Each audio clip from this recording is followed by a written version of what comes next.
Sen Jeune Radio et TV est disponible maintenant à Tambacounda.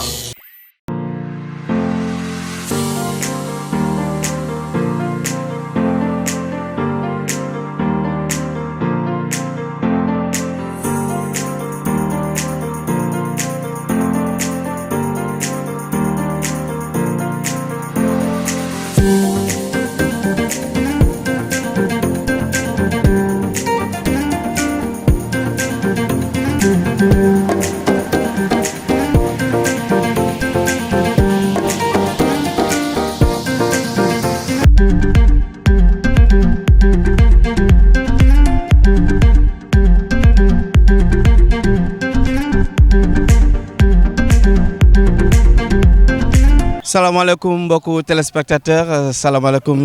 ami internaute maa ngi leen di char di leen nuyu di leen jaajëfal bu baax a baax maa leen ko digoon ñëwaat naa avec Sen Jeune TV fii si stade régional bu Tambacounda mooy la télé des jeunes et des ados ñu fas yéene ñëw assister séance d'entraînement bu Coton Sport moom it di waajal le dimanche incha allah 21 décembre war a juillet 4e journée ma diggante moom ak Don Bosco fii lay amee si stade régional bu Tambacounda incha allahu rabi nee naa leen c'est le derby du Sénégal oriental c'est le derby de la région de Tambacounda loolu kenn du ko raté ñoo ngi ci woo ñëpp nag Allez Tamba dina préparer wu ñëw vraiment di ngeen gis mobilisation boo xamante ni le dimanche dina yéem ñëpp parce que gis naa ni sport bi léegi Tamba ñoo ngi koy dund et ñoo ngi koy jéem a propager partout réseaux sociaux yi ñoo ngi koy waxtaanee joueurs yi gars yi ñoo ngi leen di gën a bëgg di leen gën a wone donc loolu mooy suñu objectif et incha allah rabi Sen Jeune TV dina ñëw fii ci stade régional joxe match bi en direct incha allah rabi laata ñuy démarrer nag maa ngi ak sama copain mon ami maa ko dàq football nag. waaw mais moom ma gën a siw quoi loolu mooy problème bi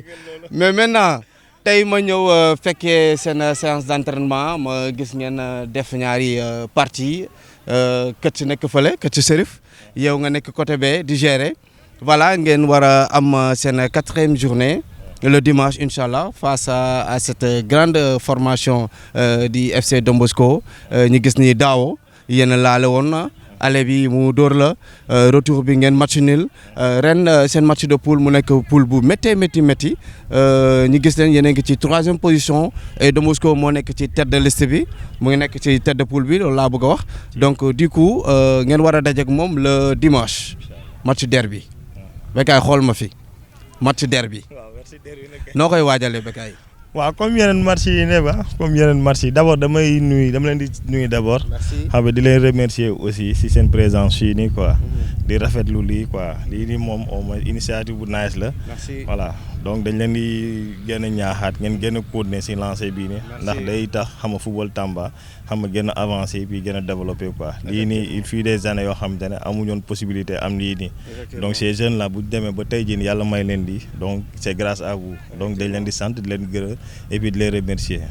quant à match bu ñuy waajal le dimanche waaw match la comme yeneen match yëpp match la comme yeneen match peut-être luy différent bi rek mooy peut-être ñaari équipes yoo xamante ne sont de la région et ça comprendre donc ce qui est sûr et certain que du doon match boo xamante ne ça sera facile d'autant plus que daaw déjà football leen 2 matchs ñu dóor ñu benn deuxième bi ñu match nul c'est sûr et certain que ñoom peut-être dañuy ñëw bëgg confirmer te ñun aussi dañuy ñëw bëgg jël au moins suñu revanche quoi voilà donc loolu mooy objectif bi et puis xam nga di ñaan yàlla rek yàlla may ñu ndam quoi. revanche ou confirmation mais maintenant man je pense que victoire bi sa côté la yaa ko gën a soxla parce que affaire de poule la d'ailleurs seen poule ñaata moo war a génn. waaw parce que instant ni gars yi lu ñu def ni poule bi day yora 4 yoo xamante ne ñoom ñooy suwaat essayer comprendre si kanam essayer comprendre 4 ñooy qualifié côté bu nekk quoi. léegi après ces 4 là aussi vont jouer entre eux pour ñu jéem a xool kenn rek d'abord déjà mooy monter quoi mais nii déjà ñoom ñoo nekk première position ñun ñu nekk 3e position donc dañuy jéem a def tout pour au moins ñun aussi la première phase bi di jeex ñu bokk ci d'abord ci les 4 meilleurs quoi voilà. donc su ma dégloo bu baax li nga bëgg a wax mooy le dimanche ça sera juste match de revanche benn. Deuxièmement mooy gën a positionné wu encore pour jëli les 3 points ça vous fera 7 points n'est-ce pas ah donc Coton ci position boobu la toll instant bi nii jéem a am les 7 points après xool nu muy régler compte am ak Don Bosco aussi mais Don Bosco yóbbante nañ ma yóbbante nañ ma yóbbante bu doy waar. waaw nee nañ ma nag ndox du bàyyi yoonam. waaw am nañ si droit xam nga rek affaire bi moom football la quoi donc déjà man match daaw bi déjà man du ma si wax quoi ndax daaw moom lu jot a am na ba pare quoi te ren saison bu bees la donc ak ay joueurs yu baax yu bees équipe staff bu bees et puis mun naa wax ni lépp dégg instant dañ koy reprendre à zéro quoi ndax daaw déjà c'est vrai que ñoom ñoo ñu dóoroon mais déjà à la fin du championnat ñun on était deuxième te daaw bu fekkee ne 2 équipes ñoo doon yëg ñun dañ doon bokk si ñoo xam te dañuy yëg daaw quoi mais malheureusement y avait une seule équipe boo xam te moo waroon yëg donc kooku moo yëg daaw donc ñun suñu objectif bi sax du Don Bosco quoi ñun suñu objectif bi mooy c'est de faire tout au moins pour mun a monter mais loolu mooy suñu objectif c'est vrai que marché bi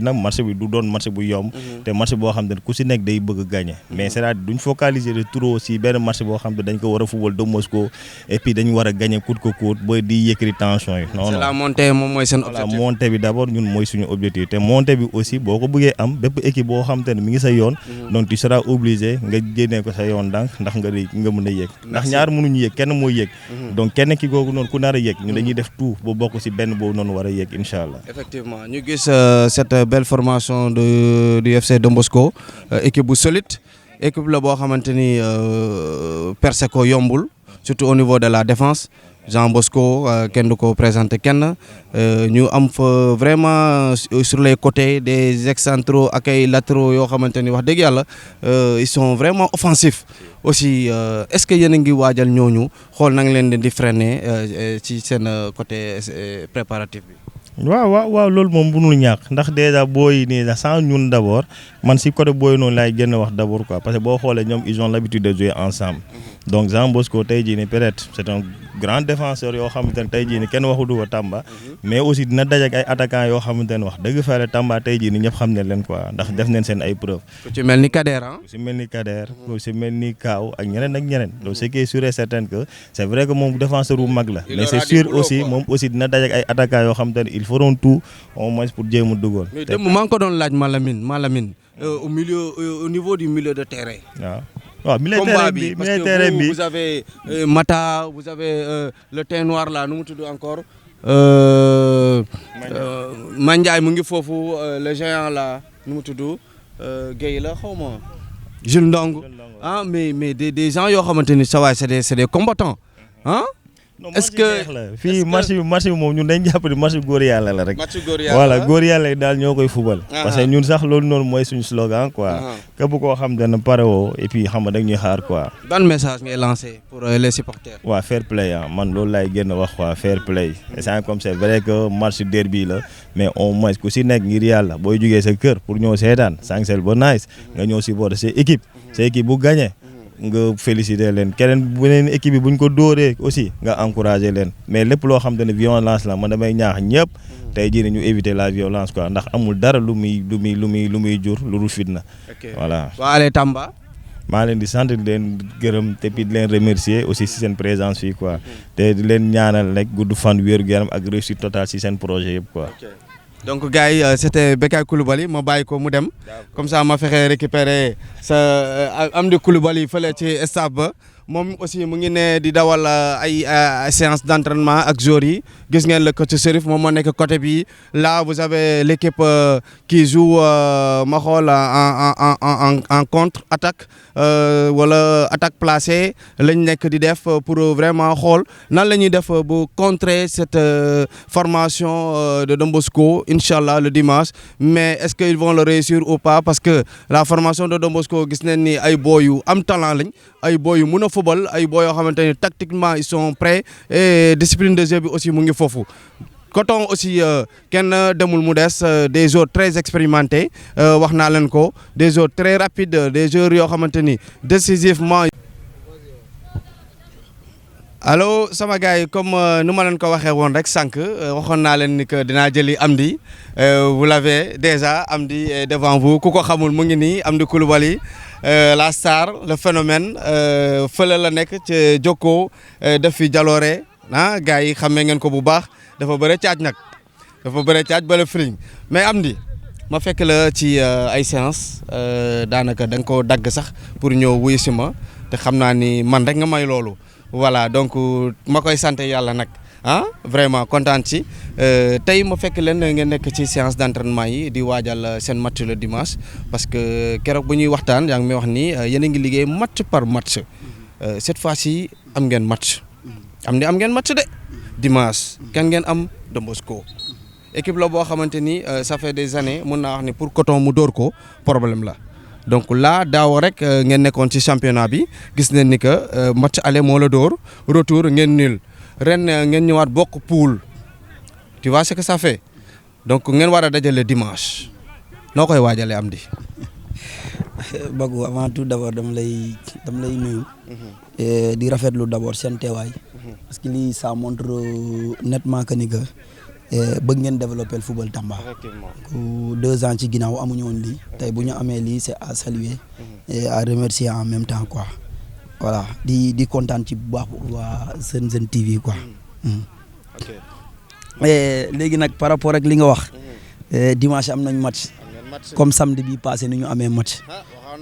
c'est-à-dire man dama jàpp ni match yëpp ay match la. ñun par rapport ak suñu préparation pour le match de dimanche. dafa mel ni comme bi ñuy préparer suñu première journée contre Gazelle bu Kédougou. y a pas grand chose à changer. parce que boo xoolee ci poule bi. ñaari équipes yu bees rek a ñëw sinon le reste yëpp ce sont les mêmes équipes de l'année passée donc xamante nañu c'est nous dans nous léegi nag le match de dimanche c'est un match qui est spécial lu tax mu nekk match spécial parce que c'est un derby et un derby doit répondre par son nom ci lépp nag ci doomu aadama maanaam war nañu sentir ni suñu public wu Tamba bi war nañ sentir ni ki ni derrière ces 2 équipes là dëkk bi ñu ngi leen di taxaw après nag mu wàcc tamit au niveau du terrain c'est-à-dire sur les 2 équipes war na mun a am benn xeex bu métti boo xamante ni ci football lay yem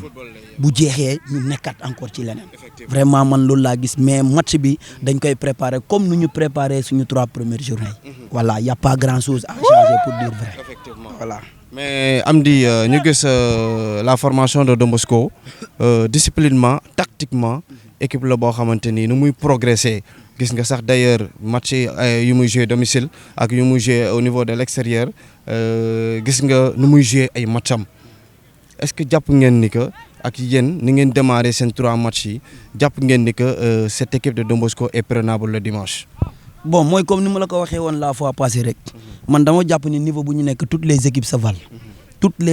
valent léegi nag réalité bi ça se trouve dans le terrain c'est-à-dire il y a plus tête ak tête réalité bi ci biir terrain bi la on respecte Don Bosco c'est le leader de la poule et au passage man dama leen di féliciter ci loolu parce que c'est pas facile à 3 journées nga nekk ci kaw et c'est pas donné à n'importe qui mais aussi tamit que championnat bi mu ngi doog a commencer voilà mu ngi doog a commencer ñu xam ne ni que match bi kenn mënu ko gagner avant ni après mais pendant match bi la ko war a gagner match bi gagner ko kon donc man pour man tant que arbitre sifflé wul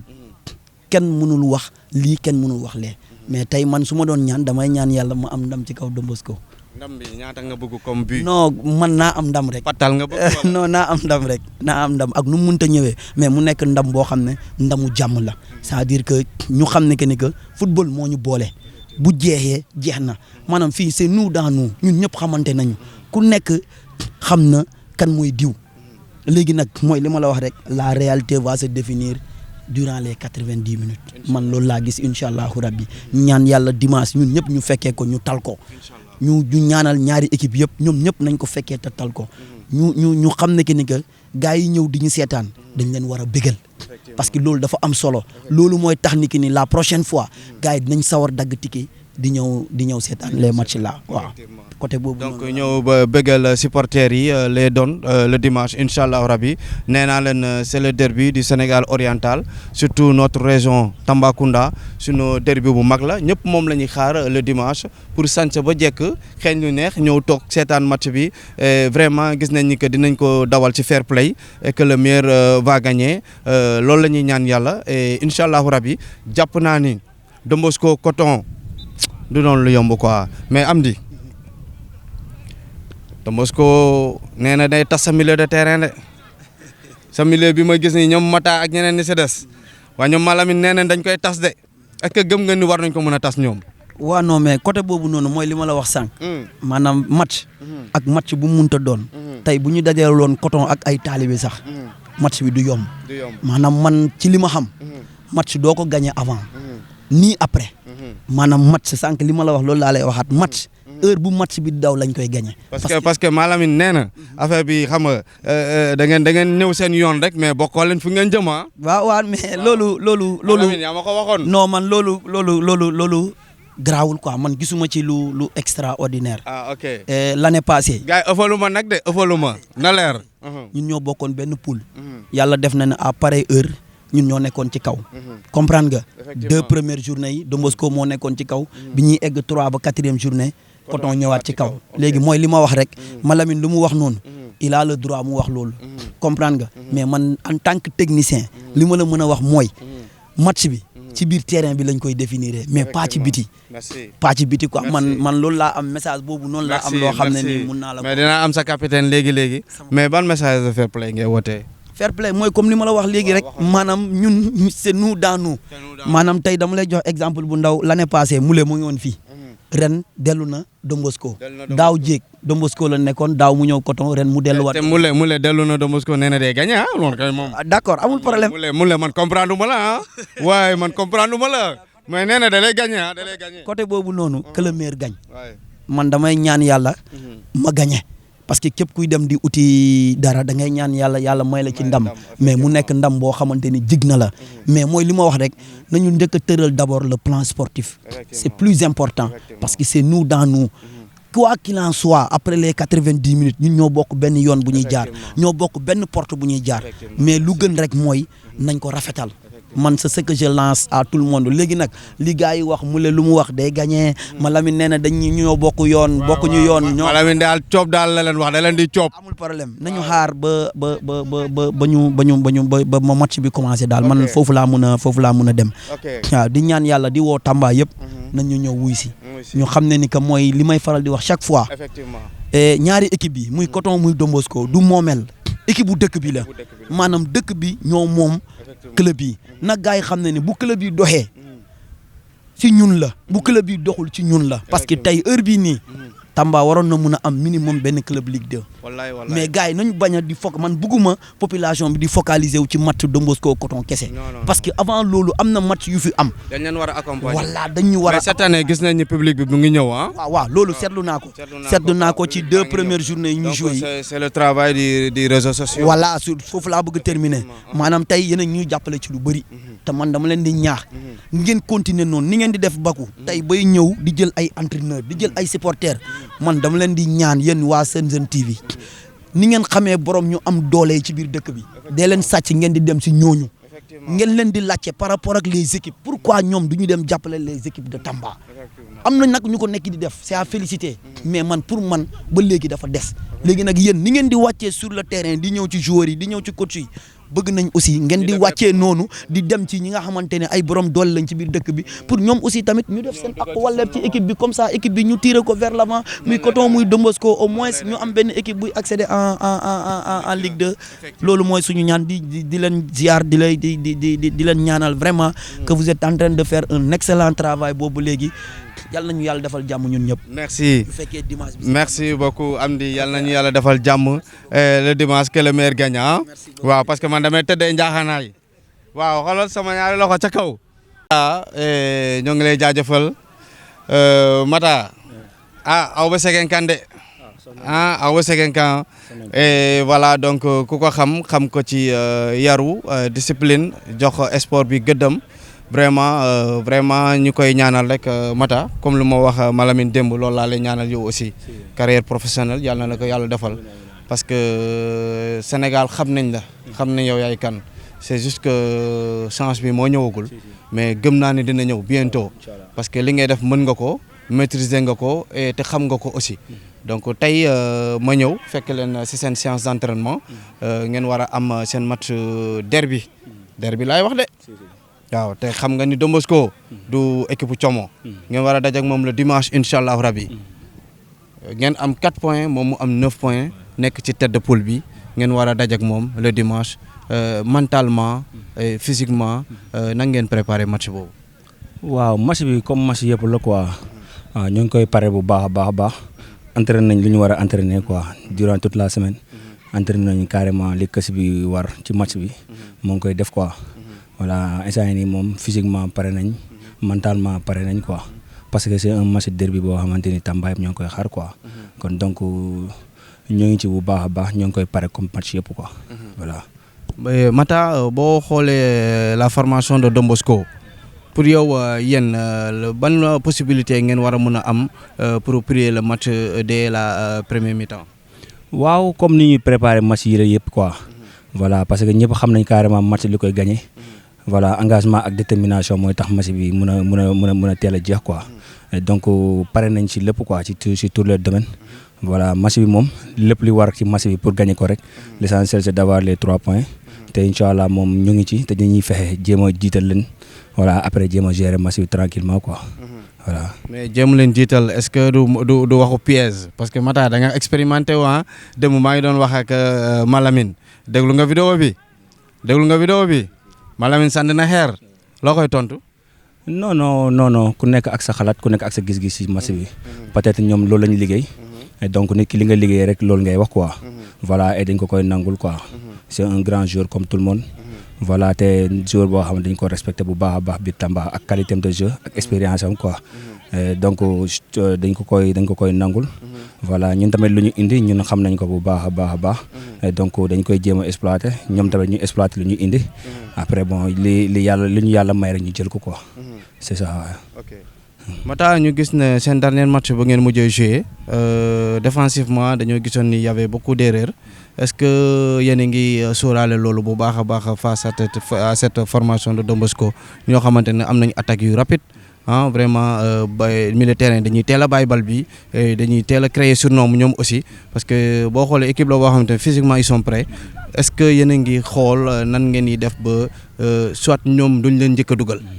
waaw ku xam Don Bosco xool ñoom seen préparateur physique yi fa nekk xam nañ carrément ce sont des préparateurs physiques yoo xamante ni ils sont très bien qualifiés xam nañ seen domaine bu baax a baax te équipe bi boo ko gisee da ngay xam ne carrément physiquement ils sont prêts kon donc ñun tamit xam nañ carrément li tax ñoom ñun lu ñuy def pour gagner leen voilà suñu kës yi tamit fii nii mentalement moralement bon psychologiquement pare nañ ci lépp liggéey nañ li tax ñun mun leen contrer ci jeu bi quoi. et incha allah rabbi bu dimanche jotee incha allah ñu jéem a xool nu ñuy def pour jéem leen contrer ci loolu. boo amoon benn kaddu boo war a wax waa Don Bosco actuellement pour dimanche benn kaddu boo xamante ni da nga bëgg bu après match bi jeexee ñoom ñu bàyyi kaddu boobu ban kaddu lay doon. match comme match yëpp voilà comme match yëpp dañuy ñaan suñu borom d'abord avant tout yàlla may ñu ndam. voilà parce que instant yii yaakaar naa ñu ñoo gën a soxla ndam bi quoi. parce que Tamba ñëpp xam nañ carrément Coton Sport ak Don Bosco ñoo fi nekk. donc ñoom ñoo ngi ak 9 points ñun ñoo ngi ak 4 points. donc ñoom même défaite sax wàññiwul dara ci seen championnat. donc kon ñun ñu ñoo gën a soxla aussi waaye position wàññiwul dara seen 9 points. voilà wàññiwul dara la ñuy nekk ba léegi. yaakaar naa kon donc ñun ñoo leen di gën a soxla victoire bi quoi. et incha allahu rabbi dimanche bu jotee. bon ñu def lu ñu liggéey rek exploiter ko ci dimanche bi quoi. kon bu arbitre soufflé da ngeen di dox ci kawam. waaw loolu lañ fi indi ñëwuñu pour am 0 point ñëwuñu pour am 1 point dañoo ñëw pour justement am benn victoire. te victoire c'est une obligation pour nous. donc dañ koy jéem a appliquer ci terrain bi lu ñu yàlla may ñu jël quoi. effectivement voilà. et Mata les supporters Tamba ñaari club yi ci seen bakkan lañ leen teg bëgg nañ leen trop. vraiment gis nga temps yi public bi ni muy ñëwee ci seen i match ren changement yéen a ngi gis ni mu ngi am grâce ci liggéey réseaux sociaux yi nit ñi ku nekk ngi wax ku nekk ngi def lu mu mën mais ban message de fair play ngay lancé pour supporters yi pour que aussi nit ñi mën a ñëw stade jàppale ces deux clubs. voilà loolu c'est une obligation ñëw supporter les deux clubs Fognon de Tamba parce que c'est le moment que ñun ñu am benn équipe Ligue 2 Pro. voilà ku nekk nag da ngay ñaan sa club mu monter ci équipe bi ngay jouer mais dañuy ñaan suñu borom rek entre Don Bosco ak Coton bon mu doon benn équipe boo xamante ni carrément dañuy accéder au niveau du Ligue Pro voilà loolu la ñuy ñaan suñu borom mais ñun dañuy ñaan suñu borom ñun ñu monter Ligue Pro quoi mais ak ku mën a monter tamit dañuy xam ne carrément noonu la fa demee c'est Tamba qui gagne voilà ci lu jëm ci supporters yi dañuy woote fair play amul Don Bosco amul diw voilà avant le match nag après pendant le match dina métti xam nga werante bi dina am gauche droite mais après le match c'est Tamba qui gagne. Effectivement. Voilà. werante bi dina bëre parce que suba Sen TV dina dem ci Rue Aïna Fall bi dugg ci quartier yi def ce qu'on appelle micro trottoir laaj gars yi seen i pronostic waxtaan ak ñoom par rapport ak match bi préparatif bi nan la ñuy demee si stade bi naka la ñuy supporter naka la ñuy toogee naka la ñuy suivre match bi ak lan la ñuy xaar match ci match bi parce que match bi ñoo ngi ci xaar football ñoo ngi ci xaar ambiance ñoo ngi ci xaar fair play ñoo ngi ci xaar loo xamante ni satisfaction totale lay doon te incha allah rabi dimanche yaakaar naa ni ñaari club yi pare nañ pour jox ñu loolu. waaw loolu la ñuy ñaan suñu borom bëggal waa Tamba parce que waa Tamba tamit bu ñu daggee ticket jël seen xaalis fay seen transport ñëw fii nii c'est pour voir le beau jeu et voir encore aussi le fair play te incha allah rabbi bu soobee suñu borom ñoo ngi ñaan ñi waa Tambacounda ñëpp génn ñëw mobiliser wu ñëw seetaan parce que seen i doom la ñuy ñëw seetaan seen i rak la ñuy ñëw seetaan seen i mag la ñuy ñëw seetaan seen i sët la ñuy ñëw seetaan donc ñoom bu ñu ñëwee bu ñu seetaan c'est pour nous pousser d'aller en avant et donc incha allah rabbi ñun dañ leen di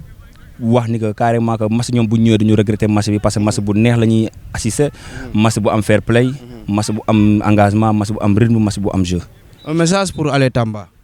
waa Allez Tamba da leen di jaajëfal rek